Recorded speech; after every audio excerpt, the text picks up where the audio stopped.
Hello दोस्तों, कैसे हैं आप लोग। आशा करती हूँ कि आप सब लोग अच्छे होंगे। वैसे ठंड तो काफ़ी बढ़ चुकी है, तो आप अपना और अपनों के साथ साथ अपने मम्मी पापा का भी ध्यान रखें। दोस्तों, बहुत सारे लोगों को यह कन्फ्यूजन रहता है कि गवर्नर जनरल, भारत के गवर्नर जनरल, बंगाल के गवर्नर जनरल और वायसराय में क्या डिफरेंट है। मतलब कि ये जो पदनाम चेंज हो रहे हैं, ये किस बेस पे चेंज हो रहे हैं, किस एक्ट के तहत या किस अधिनियम के तहत चेंज हो रहे हैं। तो दोस्तों, आज हम इस वीडियो के माध्यम से बताएंगे कि यह क्यों चेंज हो रहे हैं, किस अधिनियम के तहत चेंज हो रहे हैं, और जो भारत के गवर्नर जनरल, वायसराय जो भी बने, उन लोगों ने क्या क्या महत्वपूर्ण कार्य किए। तो दोस्तों, ये सब जानकारी के लिए आप प्लीज़ वीडियो को ध्यान से देखिएगा और वीडियो के लास्ट तक बने रहिएगा। तो चलिए दोस्तों, अब हम शुरू करते हैं।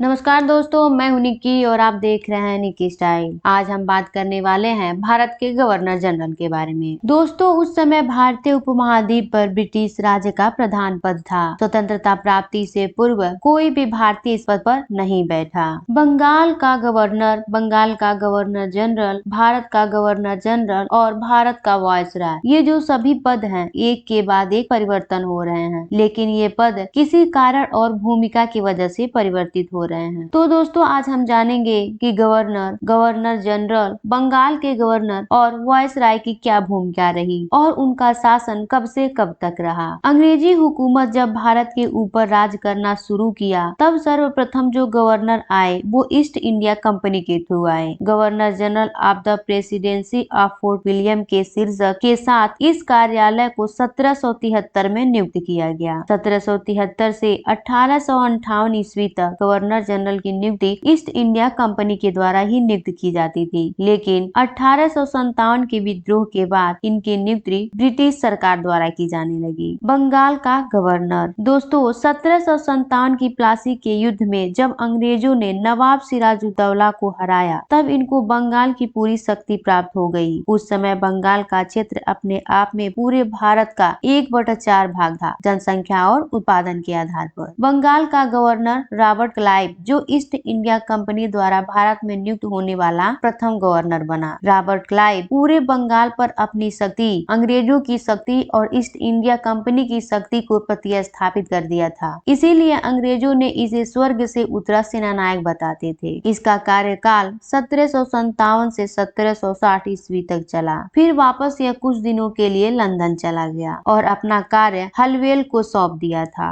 रॉबर्ट क्लाइव को एक बार और कार्य सौंपा गया, जो सन 1765 से सन 1767 तक चला। रॉबर्ट क्लाइव को भारत में अंग्रेजी शासन का जन्मदाता माना जाता है। क्लाइव ने बंगाल में द्वैध शासन की व्यवस्था की, जिसके तहत राजस्व वसूलने, सैनिक संरक्षण एवं विदेशी मामले कंपनी के अधीन थे, जबकि शासन चलाने की जिम्मेदारी नवाबों के हाथ में थी। दोस्तों, अब हम बात करेंगे बंगाल का गवर्नर जनरल के बारे में। बंगाल का पहला गवर्नर जनरल वॉरेन हेस्टिंग बना। इसका कार्यकाल 20 अक्टूबर सन 1773 से 1 फरवरी सन 1785 तक रहा। 1773 ईस्वी में रेगुलेटिंग एक्ट के द्वारा वॉरेन हेस्टिंग को बंगाल का प्रथम गवर्नर जनरल बनाया गया। इसी एक्ट के तहत नाम बदला गया, यानी पहले था बंगाल का गवर्नर, और जब यह एक्ट आया, रेगुलेटिंग एक्ट 1773 में, तो नाम बदलकर बंगाल का गवर्नर जनरल कर दिया गया। वॉरेन हेस्टिंग ने बंगाल में स्थापित द्वैध शासन प्रथा को समाप्त कर दिया एवं प्रत्येक जिले में फौजदारी तथा दीवानी अदालतों की स्थापना की। हेस्टिंग के समय में रेगुलेटिंग एक्ट के तहत 1774 में कलकत्ता में उच्च न्यायालय की स्थापना की गई। हेस्टिंग ने 1781 ईस्वी में कलकत्ता में प्रथम मदरसा और 1782 ईस्वी को जोनाथन डंकन के द्वारा बनारस में संस्कृत विद्यालय की स्थापना करवाई। इसी के समय में ही पिट्स इंडिया एक्ट पारित हुआ, जिसके द्वारा बोर्ड ऑफ कंट्रोल की स्थापना हुई। दोस्तों, इसी कड़ी में हम बात करेंगे बंगाल का अंतिम गवर्नर जनरल के बारे में। बंगाल का अंतिम governor general Lord William Bentinck बना। इसका कार्यकाल 4 जुलाई सन 1828 से सन 1833 तक रहा। लॉर्ड विलियम बेंटिक 1803 ईस्वी में मद्रास के गवर्नर की हैसियत से भारत आया था, लेकिन 1833 ईस्वी के चार्ट एक्ट द्वारा बंगाल के गवर्नर जनरल को भारत का पहला गवर्नर जनरल बना दिया गया। यानी कि दोस्तों, पहले इसका नाम बंगाल का गवर्नर जनरल था, लेकिन 1833 ईस्वी में चार्टर एक्ट जब आया तो उसी का नाम बदलकर भारत का गवर्नर जनरल कर दिया गया। यानी जो पहले बंगाल का गवर्नर जनरल था वही नाम बदलकर भारत का गवर्नर जनरल कर दिया गया। बेंटिक के शासन काल में कोई युद्ध नहीं हुआ। इसका शासन काल शांति का काल रहा था। बेंटिक ने 1829 में राजा राम मोहन राय की सहायता से सती प्रथा पर प्रतिबंध लगा दिया। साथ ही साथ शिशु वध और देवी देवताओं को नर बलि देने की प्रथा का भी अंत कर दिया गया। इस प्रकार लॉर्ड विलियम बेंटिक का भारत के शिक्षा में भी महत्वपूर्ण स्थान रहा। दोस्तों, इसी कड़ी में हम बात करेंगे 1858 भारत शासन अधिनियम के बारे में। 1857 के विद्रोह के बाद इनकी नियुक्ति ब्रिटिश सरकार करने लगी, यानी कि अब भारत के लोग पूरी तरह से अंग्रेजों के गुलाम बन चुके। तब 1858 में भारत शासन अधिनियम आया। इसी अधिनियम के तहत भारत का अंतिम गवर्नर जनरल का पदनाम बदलकर भारत का वायसराय कर दिया गया। यानी कि दोस्तों ध्यान दीजिएगा, यानी कि जो भारत का गवर्नर जनरल पद नाम था वह बदलकर भारत का वायसराय कर दिया गया। किसके तहत? 1858 में भारत शासन अधिनियम के तहत। यानी कि आप कह सकते हैं कि 1858 से 1947 तक भारत का जो सर्वोच्च पद रहेगा वो भारत का वायसराय का रहेगा, ये कहा गया था उस समय। भारत का उस समय अंतिम गवर्नर जनरल लॉर्ड कैनिंग था, जो 1857 की क्रांति के समय में भी भारत का गवर्नर जनरल था। यानी कि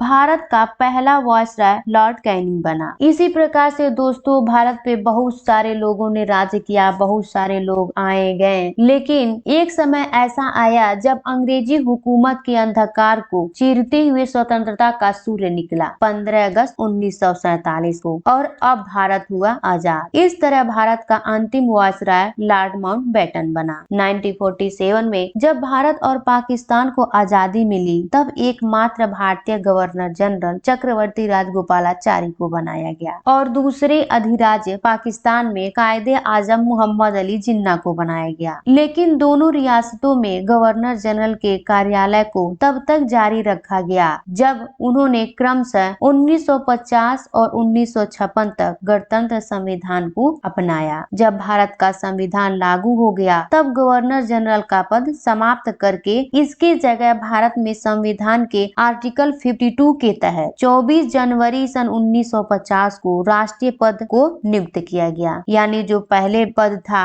वायसराय का, स्वतंत्रता प्राप्ति के बाद वह पद नाम चेंज करके राष्ट्रपति रख दिया गया, जो अब तक चलता आ रहा है। फिर राष्ट्रपति पद के लिए डॉक्टर राजेंद्र प्रसाद को चुना गया, जो संविधान सभा के अध्यक्ष थे, जो स्वतंत्रता प्राप्ति के बाद पहले राष्ट्रपति बने। तो दोस्तों हमारा ये आज का वीडियो कैसा लगा? अगर अच्छा लगा है तो प्लीज लाइक करें, शेयर करें, और अगर चैनल पर पहली बार है तो चैनल को सब्सक्राइब कर दें। तो दोस्तों अब मिलते हैं नेक्स्ट वीडियो में, तब तक के लिए धन्यवाद।